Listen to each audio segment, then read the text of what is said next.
to Great Loop Radio, brought to you by America's Great Loop Cruisers Association. We're dedicated to sharing Great Loop information and inspiration with those actively cruising, planning for, or dreaming about a Great Loop adventure. I'm Kim Russo. I'm the director of AGLCA. Today, we're continuing our series on how we found our Great Loop boat. And we've been doing this about once a month, and we've gotten a lot of good feedback on it because there are so many people looking for that perfect boat, and it's really the place to start when you're planning for the Great Loop. So today, I think we've got a really interesting story for you. We've got Erica and Hawk Thompson with us, and they are getting ready to loop with their toddler. So they'll tell us about their boat search and how they found their perfect Great Loop boat. Before we jump in, I do want to take a moment, as always, to recognize and thank our Admiral sponsors who support AGLCA at the highest level. They are Curtis Stokes and Associates, Passage Maker Trawler Fest, Skipper Bob Publications, and Waterway Guide Media. As always, we encourage our listeners and viewers to support these businesses that support the Great Loop. And the business is now out of the way, so Erica and Hawk, welcome. Thanks for joining me today. Thanks for having us. So you are probably not our typical loopers, even though we have more and more families out there who are homeschooling. You've got a toddler, which is a little bit different. So tell us about your family and tell us, what you're planning for the Great Loop. Go for it. So we, our daughter Lilith is actually, she's kind of the inspiration behind this. We were both at the time pre-COVID, working and had a baby, and suddenly our life was a lot more full of work than it was full of baby, and that didn't really seemed like something we wanted for our future. So we found the Great Loop, and we decided that it would be a wonderful family thing that we could do. And if we liked it, we could just stay on the boat and keep doing it. So my husband and I were both in IT, although since the pandemic, I've been home with the baby, and our daughter is now 4. So hopefully we'll leave next spring and she'll get to experience it during that 5-ish age. Yeah, and that'll be exciting. And we have had some other looper kids about that age when they started. A lot of them are still on the water and are like 10 now, even though they started when they were 5 or 6 because their families fell in love with the lifestyle. So I'm really excited for your family to be undertaking this. So it sounds like you plan to work aboard and you're a little bit before the homeschool issue. So, but You're going to continue to work while you loop. Is that correct? That is correct. Yep. We determined that it would make sense for one of us to keep on working remotely. So we're going to be doing probably a couple days of travel and then stay at a marina or someplace to work for a while and break it up that way.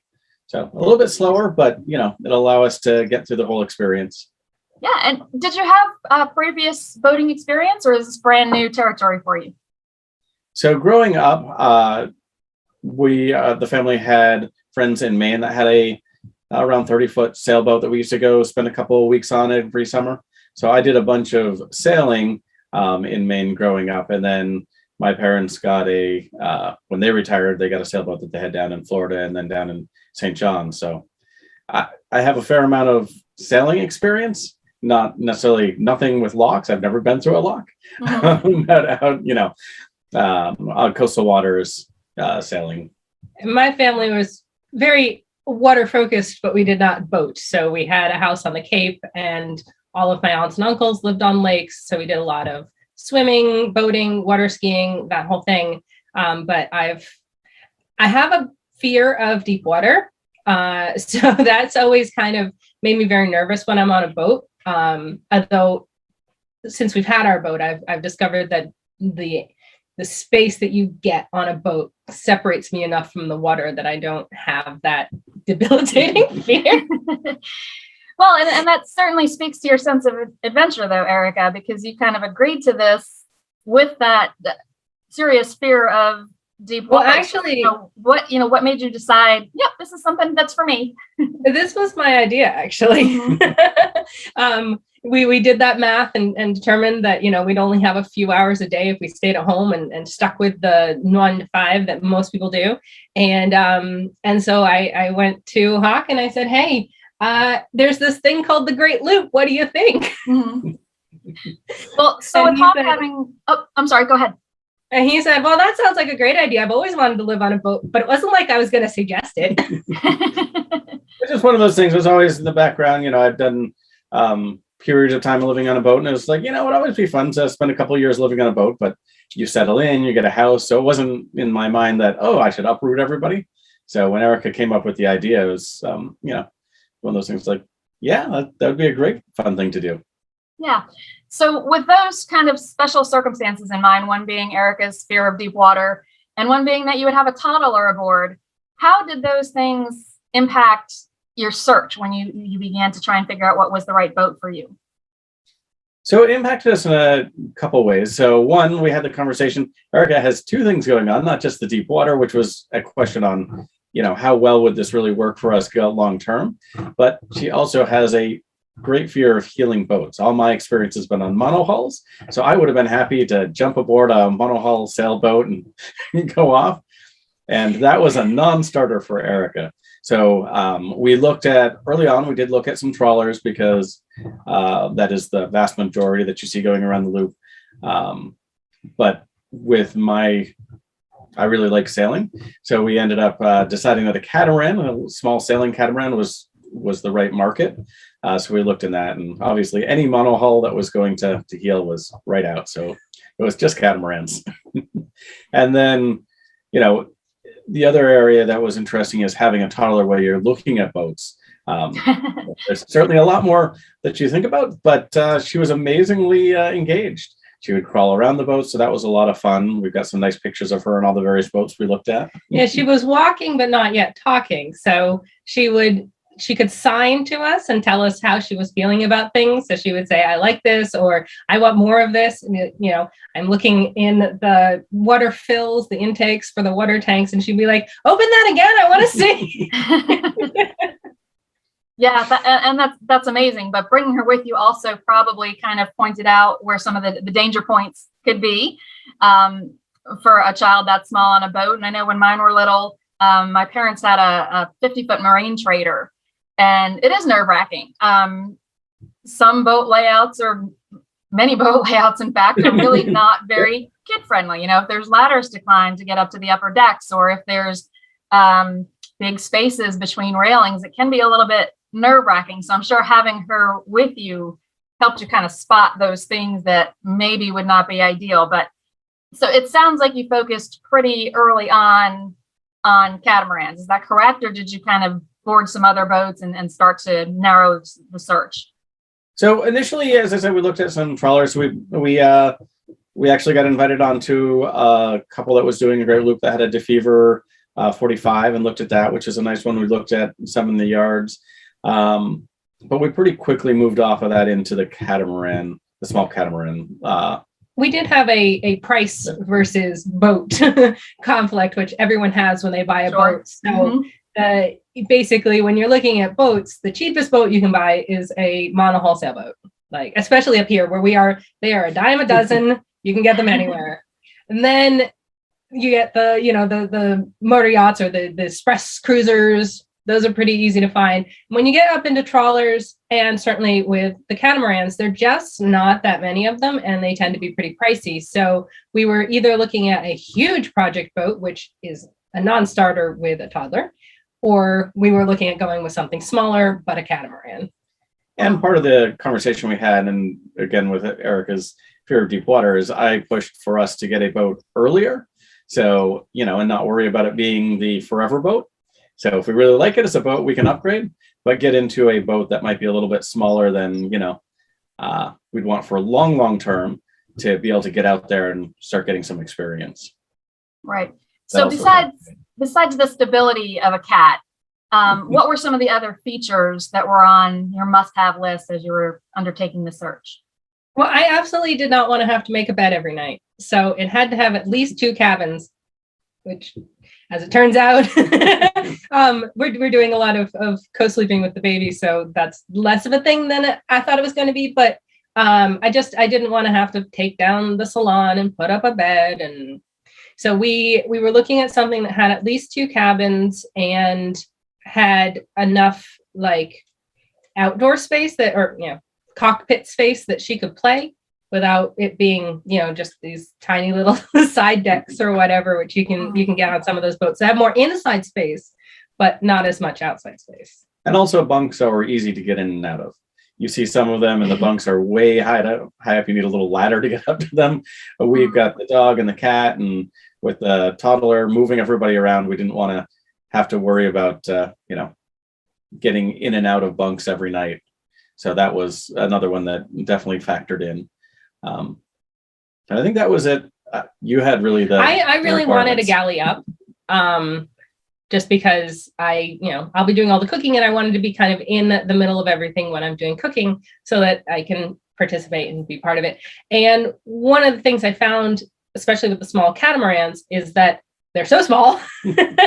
Even if you have a galley down, like we have a galley down now, but I stand in the galley and I look right over the back of the salon seating into the salon. So it's not like you're isolated at all.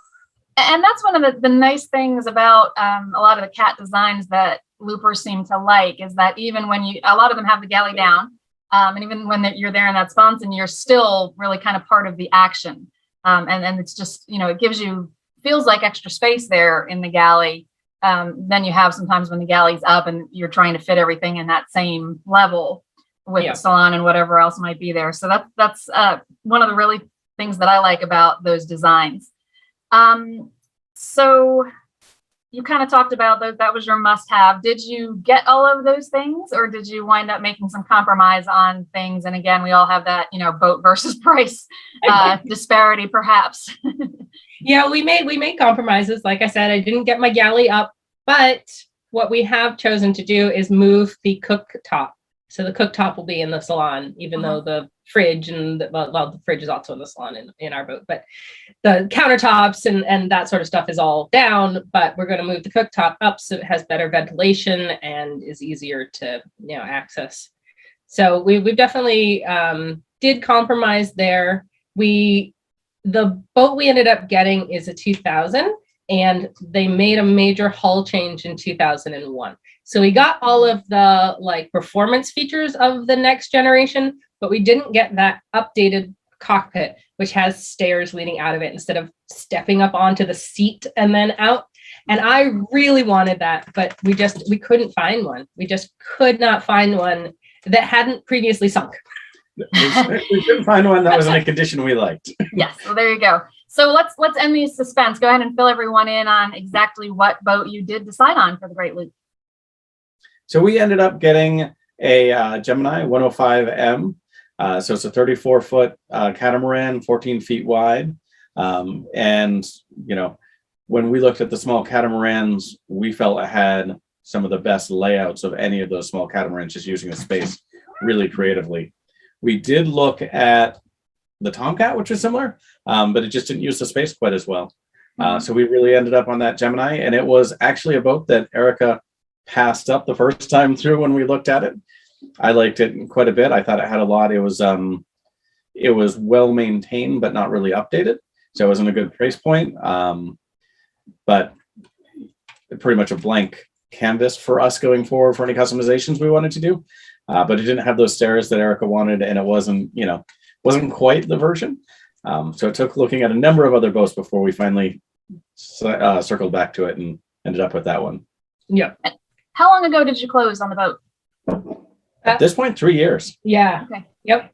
So you've had some time to explore. So we've had the boat now down in Rhode Island for 3 summers. So we've really been able to use it, do some maintenance on it, do some updates on it, and make sure that the dog isn't seasick, the baby isn't seasick, all of those things. We wanted to get that out of the way instead of just getting a boat and trying to leave on the loop. And then in New York Harbor, discovering that none of this stuff was really going to work for our family. Yep. And very smart call. Being able to do the real, especially with the used boat, that full mechanical overhaul and not having to cram it all into the last minute. So both be able to update everything and then do some customizations. Yeah. Well, there are definitely some things that you learned along the way. I want to dive into some more details about the boat itself, some of the specs that people always ask about, but also talk about what you kind of learned in this search, which is ultimately what this series is all about. So let's take a quick break and play a message from one of our sponsors. We'll continue the topic when we come back in a moment.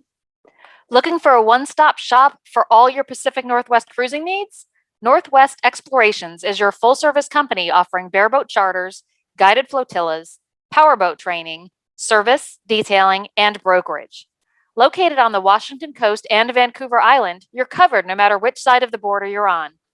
Since yachting is the best way, in our opinion, to socially distance, we've updated our itineraries, helping get you out on the water this summer.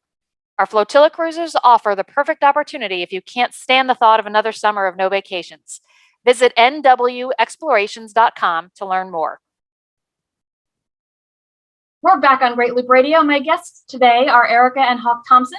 We are doing our monthly series on how we found our Great Loop boat. And Erica had reached out to me after hearing this series and then said, our story's a little bit different and we had some lessons that we learned along the way that we'd really like to share. So we'll hop into those in a moment. I do want to ask you though, and with the purchase 3 years ago, the insurance market was much different. So right now that is kind of after finding a boat, because the inventory of boats for sale is so low. The next challenge is finding insurance. And a lot of our members are actually being encouraged to seek the insurance first and make sure that they can get insurance for the boat they're looking for. That was the market was a bit different pre-COVID when you bought your boat, but did you have any challenges there or anything you learned as you went to go insure your new to you boat? I thought we were going to run into some problems because it was certainly the biggest boat that I've ever owned, the biggest boat he's owned personally. But I mean, we got lucky in that it was pre-COVID and the boat market wasn't quite so crazy. But we also, a few years before we bought our boat, my dad had given me a little 16-foot Sea Ray center console just to run around. We actually have a lake behind our house. Mm-hmm. So my dad had found that it wasn't great for his house, but he thought we'd enjoy it. So we brought it home and I registered it and insured it and all that sort of fun stuff. And our cat was trying to be involved in this.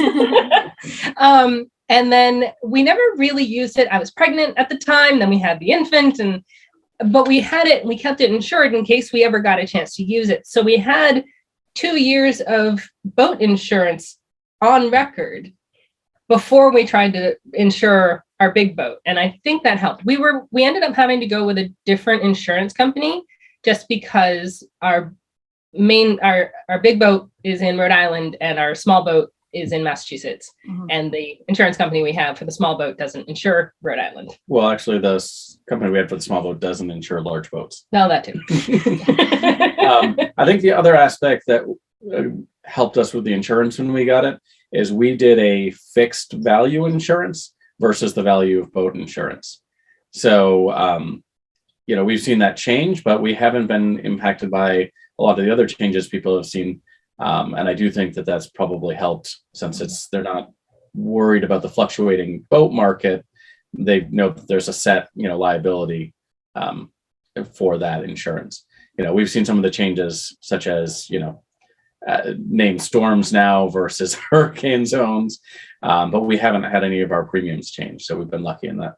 And we did actually have 2 tropical storms that hit us, one of which was forecasted to come in as a hurricane, but fortunately did not by the time it got to us. Yeah.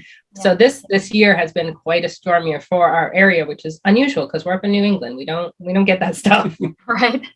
Yeah, we're here in South Carolina, and it's been a quiet year for us. Knock on wood, it's not over quite yet, but yeah, it's been an unusual year for sure.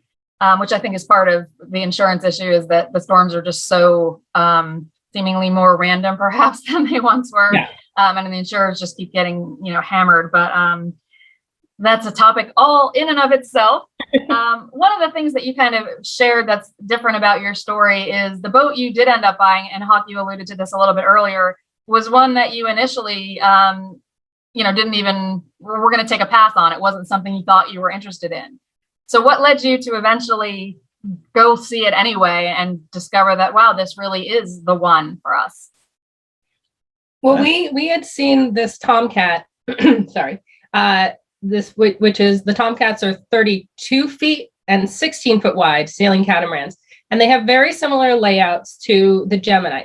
Basically, if you're looking at a small catamaran under 35 feet, you're looking at either a Tomcat or a Gemini. That's what's out there. Or potentially an island packet. Or maybe an island packet. And although that was 35 feet. Yep.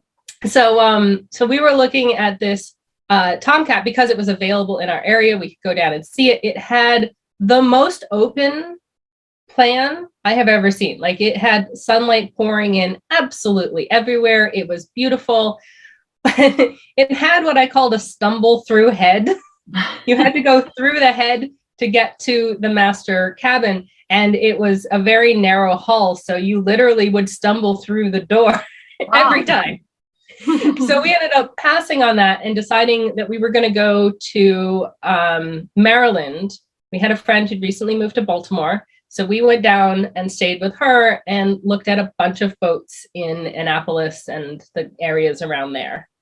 And while the first boat we saw on that trip, like, I arranged for us to see a ton of Geminis because, again, I'd pretty much narrowed it down. And then there was like a Leopard and an island packet. But the first boat we saw was the boat we ended up buying. And it was the first Gemini we'd been on. And it was great. It was, it was a great clean boat, but it wasn't quite what we were looking for. And I knew the slightly newer boats had those stairs that I wanted. And so we enjoyed our tour. We said thank you. And then we went off to look at other boats. Yeah. And we looked at a number of 105Ms, some older versions. We looked at a number of 105MCs. Which are the ones with the stairs. Which Erica liked.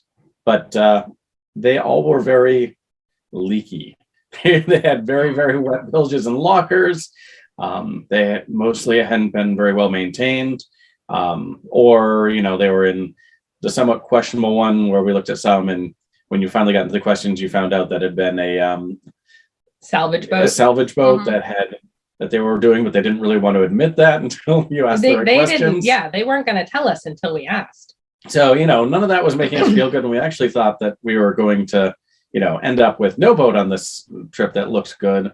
The last boat we looked at, which we almost canceled on. Yeah, it was the last day. It was Sunday, and it was like further south from where we were staying. So we had to drive away from our home and then drive back to our home. We're like, it's a little bigger than we want. I don't know if this is the one. We should just go home, look for more MCs, and wait for the next trip. Yeah, maybe take a trip to Florida. But we decided we were going to just go. We were going to go and see this boat. And it was not the boat for us. Absolutely not. It had the two hulls were identical. And each one had a double bed in the front, which was like a bunk bed. And then like midship, it had a bathroom with a tub, and then behind that storage, and then behind that engine. So it was a 2-engine boat. But they had customized it in the cockpit, and it was beautiful. It had this amazing radar arch and bimini, and the cockpit just looks so usable. And I realized that all the things I loved about the boat, the owners had done themselves. And so for me, that kind of clicked on a light and said, oh, wait, if we buy this blank slate boat, which is well in our price range and isn't going to break on us, but at the same time, we don't have to undo anything, we can make it exactly what we want. And so we went back and we made an offer on that boat. It took us a little bit of time, but we talked about it on the way home. And that was really the big breakthrough thought, is when we looking at the boats, you can change the boat you have. There's a lot of changes you can make to it. So if it doesn't have a feature you want, consider whether that's a feature you can put in yourself or a change you can make yourself. And I think that was actually one of your 3 lessons learned, if I'm not mistaken. Yes, so go ahead and fill us in on those, because I'm sure that there are others who would be happy to learn from your experiences. Yeah. So our 3 lessons learned were basically boats can be changed. They're not like cars where you get them and they are what they are. You can really change them, make adjustments to them. Obviously, there's a price to that, and you have to have some expertise. But we decided that we wanted that galley up, and also we didn't want natural gas on the boat or propane on the boat. So we pulled the old propane stove out, and in our boat, when you enter in the salon, on one side, there is the fridge in a cabinet. And so we've taken that fridge or that cabinet, and on top of it is where we're going to put our cooktop. So we'll have the cooktop and fridge right there as soon as you walk in. And it will give me the illusion of a galley up without having to bring all the storage up and all of that sort of stuff. Mm-hmm. So, that's the kind of change. All it takes is we have to we replaced the fridge as well. So the fridge was a propane fridge. So now all we have to do is run a 12-volt wire connection to the fridge, use the 120 from the old fridge to be the stove. And there you go. We've moved that, and that actually is not taking us that much energy at all, which is a lot better than reworking our whole electrical system, which we're also doing. It's a boat. There's endless changes you can make. Yeah. But yeah, and our first year, because we bought it so early, and that the second lesson is buy early if you can. Hawk really worked to convince me of this, because I was afraid that we were going to buy our starter boat and it was going to be small and cheap and not great. And then that was the boat we were going to be stuck with forever. And he convinced me that we should just try it and see what we like. And if we like it, we can make it work. We can get a bigger boat later. And so I lost my train of thought. Oh, yes. Yeah. So in buying early, not only did it give us a chance to get everyone comfortable on the boat, we hired a captain so that we could do a little bit of training and make sure that we could maneuver the boat in close quarters. That was the best money we have spent on our boat. But it also meant that we had the opportunity to take the engine out and, do a complete overhaul on the engine and the drive system, which they're 20 years old, 21 now. And the companies aren't really making them anymore. So it was good that we did that, because we got a bunch of new parts that we won't be able to get in the future. And other people won't be able to get in the future. Sorry. But so we had that time, and we could really dig in and get the boat, us comfortable with the boat, and the boat comfortable with us. Yep. It's that time to learn the boat. So, don't get hung up on waiting for that forever boat, because, it's better to get into your boat and enjoy it than wait for just what you think is going to be perfect.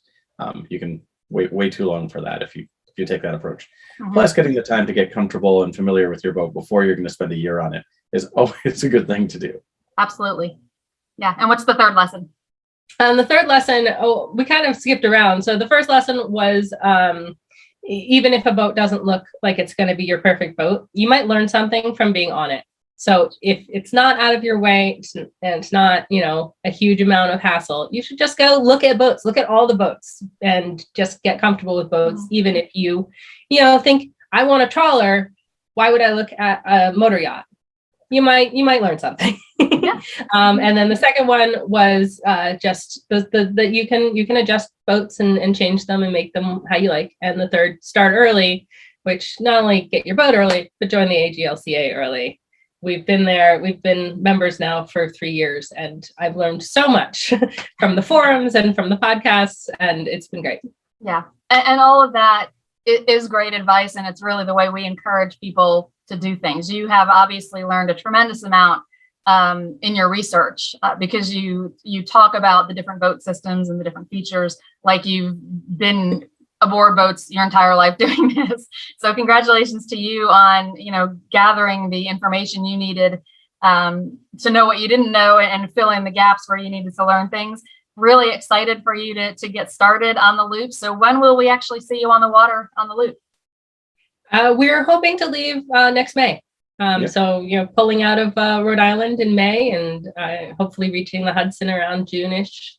Mm-hmm. See how it goes. COVID willing. Yeah. Oh, yeah. Yeah, that's always looming there right now. Hopefully we'll turn that corner and it won't be such a factor in looping in 2022, but who knows? So, Hawk and Erica, go ahead. Did you have something else to add? I was just going to say, either way, we're definitely going to be out getting cruising done next spring. Yeah. It'll just affect some of, where we can go and how far from home works. We go. Going into Canada, etc. And this year has been much better for loopers than last year, just because while everything is still changing, and I think there's just a little bit less of the sense of the unknown. And in 2020, we kept being locked away from our boat because we were keeping it in a different state. So we couldn't even go to it. And in 2021, we had basically free access to go down, do some maintenance on it. And we actually ended up, we weren't living on it, but we were spending days on it regularly, just to, get the opportunity, make sure that we could work on it, but also just, enjoy it. Yeah, absolutely. And I think 2021 loopers have had a little bit more of a typical looping experience compared to what was happening in 2020. So I'm excited to see you out there in 2022. Hawk and Erica, this has really been a great conversation. Thanks for sharing what you've learned. I think there's a lot of others who will be helped from this, and congratulations on finding the one for you. Thank you very much. And to everyone who has watched and listened today, thank you for joining us. We'll be back next week with another episode of Great Loop Radio. Until then, safe cruising.